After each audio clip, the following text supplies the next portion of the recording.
बिस्मिल्लाहिर्रहमानिर्रहीम, अस्सलाम वालेकुम। मैं गौहर भट्ट सियासत के प्लेटफार्म से आपकी खिदमत में हाजिर हूँ और ख़बर ये है कि शहबाज शरीफ को मनी लॉन्ड्रिंग के रेफरेंस से बरी कर दिया गया है। जी, आपको सुनकर ये यकीनी तौर पर धचका लगा होगा, लेकिन ये जो बात मैं कह रहा हूँ और इसको मैंने ख़बर करार दिया है, ये मैं अपने पास से नहीं कह रहा, बल्कि इसके लिए मेरे पास लाहौर हाई कोर्ट का वो फैसला मौजूद है जो उन्होंने शहबाज शरीफ की ज़मानत लेते हुए किया, और उसका तफसीली फ़ैसला मेरे सामने आया है। और तफसीली फ़ैसले को पढ़ने के बाद मैं ये बात आपसे कह रहा हूँ, क्योंकि जिस तरीके से हर इल्ज़ाम के जवाब में नैब ने कहा सानू नहीं पता, उससे मैंने ये अखज़ किया है कि उनको बरी कर दिया गया है या वो बरी हो जाएंगे, क्योंकि इसी तरह की ऑब्जर्वेशन जो है लाहौर हाई कोर्ट के 3 रुकनी बेंच ने भी दी है। ये 3 रुकनी बेंच जो है ये मिस्टर जस्टिस अली बाकर नजफी, जस्टिस आलिया नीलम और मिस्टर जस्टिस सैयद शहबाज अली रिजवी साहब की पर मुश्तमिल था। ये एक रेफरी बेंच बना था, जो कि ज़ाहिर है पहले एक ज़मानत के मसले पर दो रुकनी जो बेंच था उसमें 2 जजेस थे, उनकी दोनों की आपस में मुतसाद राय थी, और उसके बाद फिर ये हाई कोर्ट के चीफ जस्टिस ने इस मामले को रेफरी बेंच मुकर कर दिया, जहां पर ये समाअत हुई और 22 अप्रैल को इसका फ़ैसला आया।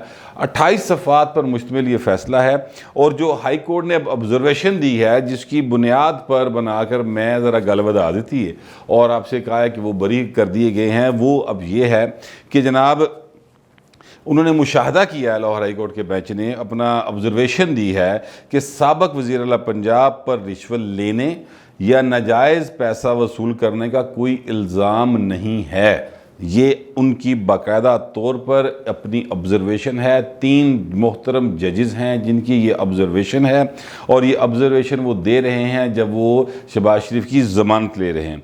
इसके साथ साथ उन्होंने जो अपने फ़ैसले में लिखा है, उन्होंने लिखा है कि नैब ने हमारे सामने वाज़े तौर पर यह एतराफ़ किया है कि दरख्वास्त गुजार पर यह इल्ज़ाम आयद नहीं किया गया कि उन्होंने अपने ख़ानदान के नाम पर असासे बनाने के लिए रिश्वत या कोई ऐसी नाजायज़ ज़राए आमदन यानी ऐसी नाजायज़ ज़राए से कोई रकम वसूल की हो।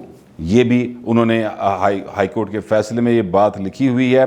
इसके साथ साथ जो उन्होंने बात की है वो ये है कि जनाब जो नैब ने इल्ज़ामात लगाए उसमें ये नोट किया गया था, और बहस करते हुए ये नोट किया गया कि दरख्वास्त गुजार की आमदनी के ज़राए तलाश करने के लिए नैब ने कोई तहकीकात ही नहीं की। यानी एक बंदे पर आपने इल्ज़ाम लगाया कि इसने नाजायज़ ज़राए से बाकायदा तौर पर असासे बनाए हैं, और फिर वो असासे क्या हैं और वो ज़राए क्या हैं उसको यानी उसको सामने लेके आना चाहिए ना, कि इन्होंने फ़र्ज़ करे टीटी से पैसे आए, फ़र्ज़ करे कि इन्होंने किसी मिस्टर ABC से रिश्वत ली, फ़र्ज़ करे किसी ठेके से पैसे लिए, तो वो चीज़ें जो हैं सबूत के तौर पर सामने आनी चाहिए।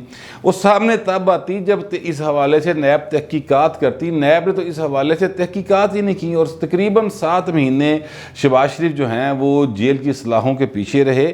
तो ये नैब की कारकर्दगी है जिसका पोल खोल के रख दिया है।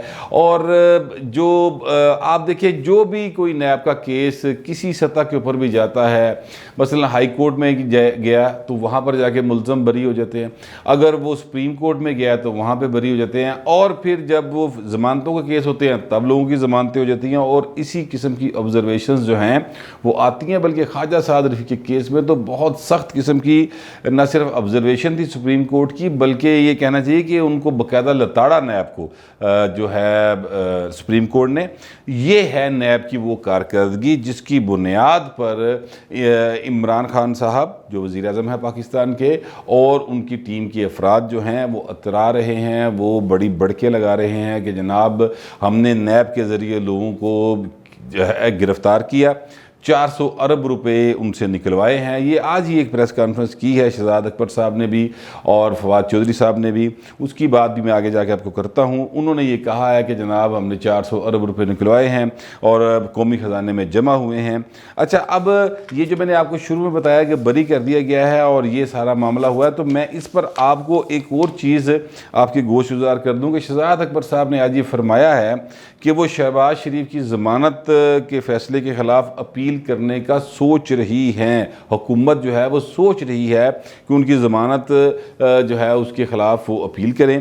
तो ये उन्होंने एक किस्म का बाकायदा तौर पर अंदिया दिया है। अब इंदिया जो दिया है, अब मेरा सवाल ये है कि ये अगर नैब के मुल्ज़म थे तो हुकूमत की कामयाबी सोचना पाए, हुकूमत कैसे सोच रही है? ये तो नैब का काम है सोचे। और अगर नैब सोच रही है तो ये शहजाद अकबर साहब कौन हैं? क्या उनके तर्जुमान हैं? ये किस बिना पर ये कह रहे हैं? तो ये जो झूठ होता है ना, उसके पाँव कोई नहीं होते। लिहाजा जब आप बार बार एक चीज़ को रिपीट करते चले जाते हैं तो कितने न कितने से फड़े जाते हो। इसी तरह से हुआ है इस मामले के ऊपर भी। ये जुमला मैंने बाकायदा तौर पर इसको ग्रीन किया हुआ है, ये मैंने इसका प्रिंट निकाला उनकी प्रेस कॉन्फ्रेंस का, तो उसमें बाकायदा तौर पर मेरे जहन में पहला सवाल ये आया कि शहजाद अकबर साहब कौन है जो कह रहे हैं कि उनके ख़िलाफ़ हम अपील में जाएंगे उनकी ज़मानत के ख़िलाफ़। शहजाद अकबर साहब तो मुशीर दाखिला है, मामले खसूसी बराए दाखिला है वज़ीर आज़म के। तो नैब जो है वो तो इंडिपेंडेंट अदारा है। तो जब नैब इंडिपेंडेंट अदारा है तो ये साहब किस तरह से कह सकते हैं कि हुकूमत सोच रही है? अगर हुकूमत सोच रही है और उनकी बात को मैं तस्लीम कर लूँ तो इसका मतलब है कि जो शहबाज शरीफ कहते थे कि नैब न्याजी गठजोड़ है, तो ये तो साबित हो रहा है कि नैब न्याजी गठजोड़ है। तो ये सारी जो चीज़ें हैं ये आहिस्ता आहिस्ता एक्सपोज होती चली जा रही हैं और ये जो आगे भी एक्सपोज होती चली जाएंगी, क्योंकि हुकूमत जो है उनकी अपनी कारकर्दगी कोई नहीं सिवाय इसके कि जनाब फ़लाना लुट के खा गया, फ़लाना लुट के खा गया। अच्छा, अब एक सवाल जो है वो भी ये भी ज़ेर बहस है और ये सवाल आज मुस्लिम लीग नवाज़ के रहनुमाओं ने बाकायदा तौर पर प्रेस कॉन्फ्रेंस करके उठाया है कि जनाब आप कहते हैं कि मुस्लिम लीग नवाज़ चोर है, डाकू है, लूट के खा गए हैं। आपने सारी मुस्लिम लीग नवाज़ को बमा अहलो याल गिरफ़्तार किया, उनको बाकायदा तौर पर जेलों पर रखा और हर किस्म का ज़हनी तशद्दुद, हर किस्म की जो आपके पास इख्तियार था या नहीं था, आपने उसको इस्तेमाल किया।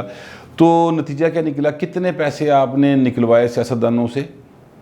ये बात बड़ी सोचने की है और ये तमाम जो तहरीक इंसाफ के दोस्त हैं उनको भी ये बात समझनी चाहिए। तमाम पाकिस्तानी के लिए ये बात है कि जनाब 400 अरब रुपए का फवाद चौधरी साहब ने दावा किया है कि वो नैब ने रिकवर करके कौमी ख़जाने में जमा कराए। उनमें से कितने पैसे हैं, कितने अरब रुपए हैं, कितने यानी चलो कितने टके कह लें जो किसी सियासतदान से वसूल किए हैं, ज़रा उसका प्लीज़ हिसाब दे देंगे। जितने पैसे भी, पहली बात है मैं यकीन ही नहीं करता कि 400 अरब रुपए नैब ने रिकवर किए हैं, लेकिन चलें वो दावा करते हैं तो एक मिनट के लिए मान लेते हैं।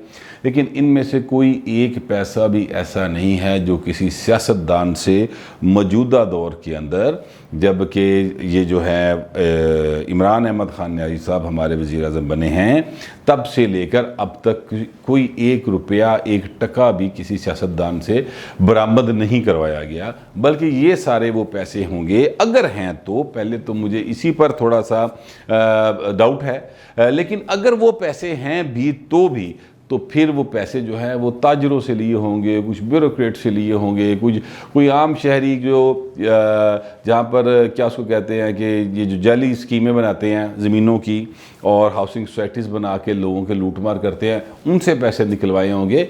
लेकिन ये नहीं हो सकता कि वो पैसा जो है वो सियासतदानों से निकलवाया गया हो, क्योंकि अगर किसी एक जगह पर भी ऐसा कोई वाक़या हुआ होता, कोई प्ली बारगेन किसी सियासतदान ने की होती तो वाज़े तौर पर सबके सामने आ जाती।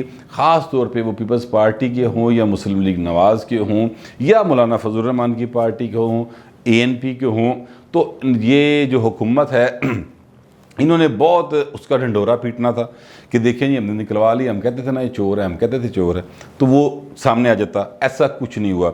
लिहाजा अब फवाद चौधरी साहब या शहजाद अकबर साहब जितनी भी बातें करते हैं दोनों बड़े काबिल एहतराम हैं। बीइंग अ जर्नलिस्ट मेरे लिए तो काबिल एहतराम है, सारी काबिल एहतराम है, चाहे वो हुकूमत में हैं या हुकूमत से बाहर हैं, लेकिन वो सब काबिल एहतराम अपनी जगह पे है। लेकिन अगर आप देखें तो झूठ की एक बाकायदा तौर पर मशीन है। जो भी आता है ना अपना तर्जुमान बनता है हुकूमत का, वो एक झूठ की मशीन है जो बिल्कुल बटन दबाओ तो बोलना शुरू कर देती है, तोतों की तरह बोलते रहते हैं। 400 अरब रुपया वो कहते हैं जमा करवाया, तो सियासतदानों से कितना निकलवाया है, प्लीज़ इसकी वजाहत बहुत ज़्यादा ज़रूरी है। क्योंकि इमरान खान का पूरा जो बयानिया है लूट खसूट ख़त्म करवाने का और चोर डाकू का, वो इसी पे बेस करता है कि ये सियासतदान यानी जो मुस्लिम लीग नवाज़ मुस्लिम लीग नवाज और पीपल्स पार्टी से ताल्लुक़ रखते हैं, वो लूट कर खा गए हैं, तो हमने उनसे पैसे निकलवाने हैं। अभी तक तो 1 रुपया नहीं निकला। दूसरी बात यह है कि ये शहजाद अकबर साहब ने एक और बात की है और बड़ी वो सिग्निफिकेंट है। उन्होंने कहा कि जी शहबाज शरीफ का नाम हाई कोर्ट ने ब्लैक लिस्ट से निकालने का हुक्म दिया है, जिसका मतलब है कि एक और लिस्ट भी इन्होंने बना रखी है जिसमें शहबाज शरीफ का नाम होगा। और ये अब कह रहे हैं कि जनाब उन्होंने तो ब्लैक लिस्ट में से निकालने का कहा था, तो ये तो NIPL लिस्ट है, तो ये तो एक स्टॉप लिस्ट है। इस तरह की कोई बात करके शहबाज शरीफ को रोकने की कोशिश कर रहे हैं।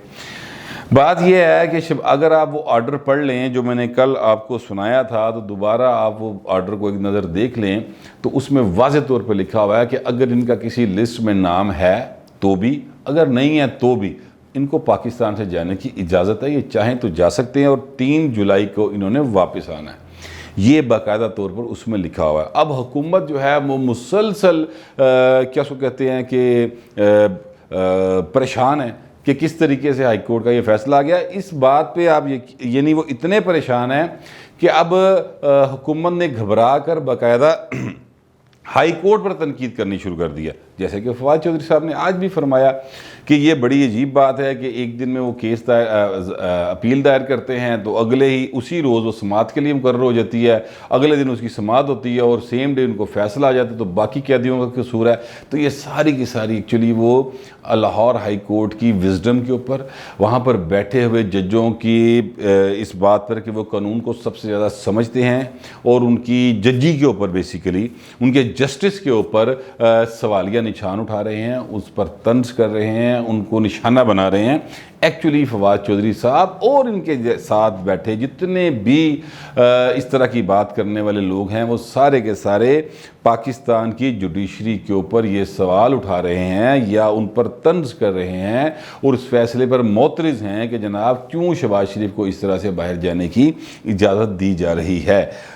अब ये एक कानूनी नुक्ता अपनी जगह पे मौजूद हो सकता है, लेकिन इसको किसी कानूनी प्लेटफॉर्म के ऊपर उठाया जाना चाहिए, मेरा ये ज़ाती ख्याल है। लेकिन इसको बाकायदा तौर पर प्रेस कॉन्फ्रेंस करके और सियासत की नज़र करना और अदालतों को, अदलिया को सियासत में घसीटने का जो अमल है, ये पाकिस्तान में वैसे नया नहीं है, ये पुराना अमल है, ये चलता आ रहा है। जस्टिस मुनीर के फ़ैसले से लेकर और फिर भुट्टो साहब का फ़ैसला, फिर नुसरत भुट्टो केस, फिर बहुत सारे केसेस हैं ऐसे जिनकी मिसाल दी जा सकती है। ये नवाज शरीफ वाला पनामा केस, तो ये सारे फैसले, मलक यूम का केस, हाँ मलक यूम, जस्टिस मलक यूम साहब भी हैं, उनका केस ले लें, तो ये सारे के सारे फैसले जो हैं ये पाकिस्तान की सियासत की वजह से आए। लेकिन अब अगर हम सियासत को, अदलिया को सियासत में घसीटना शुरू करेंगे, अगर हुकूमत को एतराज़ है इस फैसले के ऊपर, तो उनका हक है कि वो जा सकते हैं इस फैसले के ख़िलाफ़ बाकायदा तौर पे उसके अपील में चले जाएं, फोरम मौजूद हैं, वहाँ पे जाके केस लड़ें। लेकिन उससे पहले इस फैसले पर अमल दरामद करना ज़रूरी है, अगर वहाँ से स्टे नहीं मिलता। और मुझे लगता नहीं है कि इन्हें स्टे मिलेगा, क्योंकि जिस तरह की फ़ैसला इससे पहले बाकायदा तौर पर ये जो मैंने आपको ज़मानत का फ़ैसला पढ़ के सुनाया, और जिस तरीके से उसमें हाई कोर्ट के जजेस ने शहबाज शरीफ को एक किस्म का बरी कर दिया ज़मानत के फ़ैसले में, उसके बाद मुझे लगता नहीं है कि हुकूमत को किसी किस्म का उनके बैरून मुल्क जाने के हवाले से किसी अदालत से स्टे मिल सकेगा। लेकिन ज़ाहिर है कि ये अब अदलिया का काम है, अगर हुकूमत वहाँ पर जाती है तो ये फ़ैसला अदलिया ने, वहाँ पर बैठे जजेस ने ही करना है। लेकिन फ़िलहाल शहबाज शरीफ जो है ना, उसकी परवाज़ से जलता है ज़माना वाला सीन बना हुआ है। शहबाज तेरी परवाज़ से जलता है ज़माना, वो वाला सीन है। और वो हुकूमत जो है ना, वो जल भुन सी गई है शहबाज शरीफ की रहाई से। और उसकी वजह ज़ाहिर है सीधी सी ये है कि जो पैगामात और जो पैकेज प्लान, जो मिशन इम्पॉसिबल का पैकेज लेके शहबाज शरीफ साहब पाकिस्तान से जा रहे हैं, अपने वड्डे भाई दी वड्डी जी हाँ ना नू निक्की जी हाँ दे बदलन लई, अगर वो हो गया तो फिर इस हुकूमत के दिन बाकायदा तौर पर गिने जाएंगे। लेकिन इसीलिए वो इसको रोकने की भरपूर कोशिश कर रहे हैं। ये वो सारी गुफ्तगू थी जो मैंने सोचा कि आपके साथ शेयर कर लूँ। एंड के ऊपर मैं एक बात सिर्फ कहना चाहता हूँ कि पाकिस्तान समेत दुनिया भर में आज माँ का आलमी दिन मनाया जा रहा है। जिन लोगों की माएँ ज़िंदा हैं, मेरी उनसे दरख्वास्त है कि अपनी माँओं की बहुत ज़्यादा खिदमत करें, उनका बहुत ज़्यादा ख्याल रखें। और जिन दोस्तों की मुझ जैसे जिनकी वालदा यानी माएँ जो हैं वो अब दुनिया में नहीं हैं, वो तो अब कुछ और नहीं कर सकते सिवाय इसके कि आपसे दरख्वास्त करें कि हमारी वालदैन जो दुनिया से जा चुके हैं, जिनमें माँ ख़ास तौर पर, उनके लिए दुआए मग़फ़िरत कर दें। और जिनकी माएँ ज़िंदा हैं उनके लिए मैं एक शेर ज़रूर सुनाना चाहता हूँ ताकि उनको एहसास हो जाए कि माँ कितनी बड़ी नेमत है। इस तो ठंडी छां नहीं लभदी, इस तो ठंडी छां नहीं लभदी, दूजी वारी माँ नहीं लभदी। अपनी माँओं का, अपने बाप का, अपने इर्द गिर्द सब दोस्तों का, इंसानों का ख्याल रखें। फिल वक्त इतना ही, मिलते हैं अगले व्लॉग।